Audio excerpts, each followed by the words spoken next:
di sebuah hutan yang sangat rindang, tepat di kaki sebuah bukit batu yang menjulang. Hiduplah seekor kadal tua bernama Kama. Usianya sudah tidak muda lagi. Gerakannya pun mulai melambat, tapi jangan salah, matanya masih sangat tajam. Ketika malam tiba, Kama tinggal di dalam sebuah celah batu besar yang terasa sejuk sepanjang hari. Tempat itu sudah menjadi rumahnya selama bertahun-tahun. Seperti kebiasaan kadal malam pada umumnya, Kama akan tidur pulas sepanjang siang untuk menyimpan tenaga. Ia baru akan bangun saat matahari mulai terbenam dan angin malam berembus lembut, membawa aroma sironggo-sirongga lezat yang menjadi buruannya. Namun, belakangan ini ada sesuatu yang mengganggu ketenangan si kadal tua. Tidak jauh dari celah batu tempat Kama tinggal, ada sebuah padang rumput yang luas. Di sanalah tinggal seekor jangkrik muda yang penuh semangat bernama Jingo.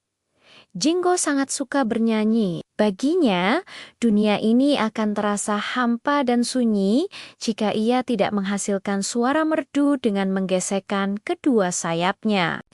Jingo punya satu kebiasaan buruk.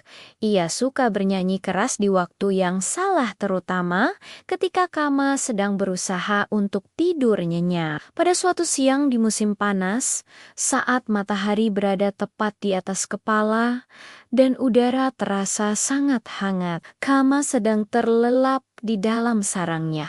Ia membungkus tubuhnya dengan ekornya, menikmati sejuknya celah batu yang melindunginya dari panas. Tiba-tiba, krik, krik, krik. Suara nyanyian Jingo terdengar begitu keras, sampai-sampai menggetarkan daun-daun di sekitar padang rumput. Kama membuka satu matanya dengan malas. Ia mencoba berguling ke sisi lain. Ia bahkan mencoba menutup telinga dengan cakarnya yang kecil. Tapi, suara itu tidak mau berhenti. Akhirnya, dengan wajah lelah dan sedikit kesal, kepala Kama muncul dari celah batunya. Jingo, panggil Kama dengan suara yang berat dan serak. Bisakah kau sedikit merendahkan suaramu? Aku sedang mencoba untuk tidur. Jingo menghentikan gesekan sayapnya sejenak. Dengan wajah polos dan tanpa rasa bersalah, ia menjawab, tapi siang hari adalah waktu favoritku untuk bernyanyi. Tuan Kama, matahari bersinar cerah, rumputnya hijau, dan anginnya sepoi-sepoi. Aku tidak bisa menahan diri untuk tidak bernyanyi, tapi aku harus tidur siang agar bisa berburu di malam hari. Jawab Kama dengan sabar, mencoba menjelaskan situasinya. Lagi pula, sambung Jingo sambil memutar badan kecilnya dengan angkuh, aku punya hak untuk bernyanyi di sini. Ini kan padang rumputku. Mendengar itu, Kama hanya bisa menarik napas panjang. Tanpa menunggu jawaban lagi, Jingo pun kembali bernyanyi kali ini. Suaranya terdengar lebih keras dari sebelumnya. Hari demi hari berlalu, dan suara nyanyian Jingo semakin menjadi-jadi. Kadang, ia sengaja bernyanyi tepat di atas celah batu tempat Kama beristirahat. Kadang, ia bahkan melompat-lompat riang sambil bernyanyi, membuat debu dan tanah berjatuhan masuk ke dalam sarang Kama. Kadal tua itu semakin kesal, tapi ia tahu beberapa hal. Pertama, ia terlalu lamban untuk bisa mengejar Jingo di siang hari. Kedua, mengomel dan marah-marah pun tidak akan menyelesaikan masalah. Dan ketiga, ia tidak ingin menggunakan kekerasan tanpa punya alasan yang jelas. Maka, Kama memutuskan untuk melakukan sesuatu yang paling ia kuasai.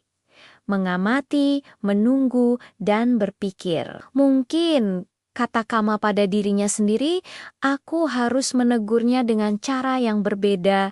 Sore itu, ketika matahari mulai turun dan cahayanya berubah menjadi keemasan, Jingo lagi-lagi bernyanyi dengan semangat yang luar biasa. Kama keluar dari sarangnya sekali lagi. Tetapi kali ini wajahnya tidak terlihat kesal. Dengan suara yang ramah dan lembut, ia berkata, Jingo, suaramu hari ini indah sekali. Aku sampai tidak bisa kembali tidur saking terpesonanya. Mendengar pujian itu, Jingo langsung berhenti bernyanyi. Pipinya bersemu karena bangga.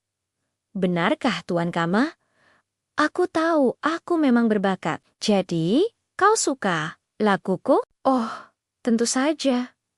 Jawab Kama dengan nada yang sangat manis. Kau tahu, aku punya sesuatu yang istimewa, nektar madu fermentasi yang sangat harum. Seekor lebah raksasa hutan memberikannya padaku. Katanya, madu ini bisa membuat suara siapapun yang meminumnya menjadi lebih indah, bahkan lebih merdu dari suara burung bulbul sekalipun. Mendengar itu, mata Jingo langsung berbinar. Dan lebih merdu dari suara bulbul? Wah, aku harus mencobanya. Kama tersenyum tipis. Kalau begitu, kemarilah, ikutlah ke celah batuku. Aku akan membagikannya sedikit untukmu. Jingo, yang memang mudah tersanjung dan tidak pernah berpikir panjang, langsung melompat-lompat dengan gembira mendekati celah batu Kama. Ia tidak curiga sedikit pun. Ia sudah membayangkan suaranya akan menjadi yang paling merdu di seluruh hutan. Begitu Jingo cukup dekat, cukup jelas terlihat oleh mata malam Kama yang tajam, dan cukup dekat untuk dijangkau oleh cakar kadal tua yang sigap. Tiba-tiba, serak! Dalam satu lompatan yang cepat dan tak terduga, Kama menerkam Jingo. Tidak ada waktu bagi Jingo untuk bernyanyi lagi, bahkan untuk sekadar berteriak.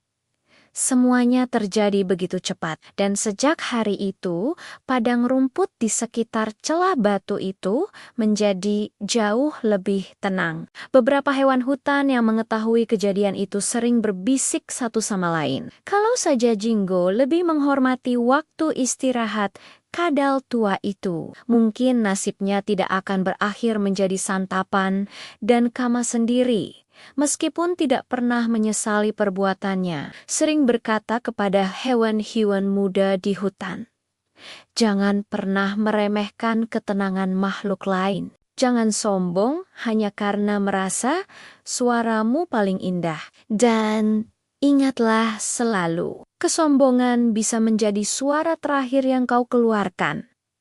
Cerita ini mengajarkan kita pentingnya saling menghormati dan menghargai kebutuhan orang lain di sekitar kita. Terkadang, kebijaksanaan tidak datang dari kekuatan, tapi dari kesabaran dan strategi yang cerdas. Terima kasih sudah menonton. Jangan lupa untuk subscribe agar tidak ketinggalan cerita-cerita menarik lainnya. Sampai jumpa.